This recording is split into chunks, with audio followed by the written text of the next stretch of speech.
ओम श्री मात्रे नमः. मकर संक्रांती 2026 याविषयी खुलाशाविषयी हा व्हिडिओ तयार करत आहे. यावर्षी पौष मास शके 1947 वद्य एकादशी म्हणजेच 14 जानेवारी 2026 या दिवशी मकर संक्रांती होत आहे. मकर संक्रांती म्हणजे सूर्याचा उत्तरायणाचा प्रवास सुरुवात होत आहे. या दिवशी मकर संक्रांतीचा जो पुण्यकाल आहे हा 14 जानेवारीला सूर्य मकर राशीमध्ये दुपारी 3:06 प्रवेश करत आहे.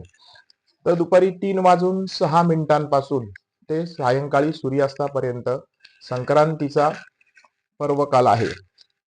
तर यावर्षी संक्रांत ही एकादशीच्या दिवशी पण होत आहे. संक्रांत काय करावे, संक्रांतीला काय करू नये, तसेच या संक्रांतीचं स्वरूप कसं आहे याविषयी आपण आता थोडीशी माहिती बघू. तर ही जी संक्रांत आहे या दिवशी संक्रांतीचं स्वरूप कसं असेल. संक्रांत ही कुमारी असून ती बसलेली आहे, वयाने कुमारी आहे, बसलेली आहे. त्यानंतर बालवकरणावर ही संक्रांत होत आहे. तिचं वाहन वाघ असून उपवाहन तिचं घोडा आहे. भक्षणाकरता तिने पायच भक्षण ती करत आहे. सर्प जातीची आहे. मोती तिने धारण केलेला आहे. अंगावरती पिवळं वस्त्र आहे. पूर्वेकडून पश्चिमेकडे जात आहे आणि वायव्य दिशेकडे पाहत आहे. तर अशा प्रकारचं संक्रांतीचं स्वरूप असणार आहे. आता या संक्रांतीच्या पर्व काळात म्हणजे दुपारी 3:06 ते सूर्यास्तापर्यंत काय करायचं, काय करू नये. तर दात घासणे, कठोर बोलणे, वृक्ष गवतांची तोड करणे, गाई म्हशींची धार काढणे, या प्रकारची जी कर्म आहेत तर ती करायची नाहीयेत. तर मग या काळामध्ये काय करायचं, महिलांनी वानवसा करणे, त्याच्यानंतर नामस्मरण करणे, एखादा जप जाप आपल्या सद्गुरूंचा जप करणे, या पर्व काळामध्ये आपण हे करायचं आहे. आता यावर्षी मकर संक्रांती ही एकादशीच्या दिवशी आलेली आहे. या एकादशीला संज्ञा आहे षटतिला एकादशी. नावामध्येच तीळ आहे.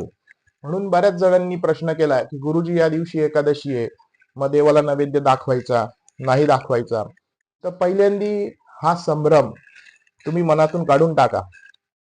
आपल्या कुळाचाराप्रमाणे, आपल्या परंपरेप्रमाणे पुरणपोळीचा जो काही तुम्ही नैवेद्य वगैरे करत आहात तो देवाला दुपारी दाखवायचा आहे. देवाला उपास नसतो. उपास हा मानवासाठी असतो. देव कधीही उपास करत नाही. त्यामुळे नेहमीप्रमाणे आपल्या परंपरेप्रमाणे जो काही नैवेद्य आपण त्या दिवशी करतो तो देवाला दाखवावा.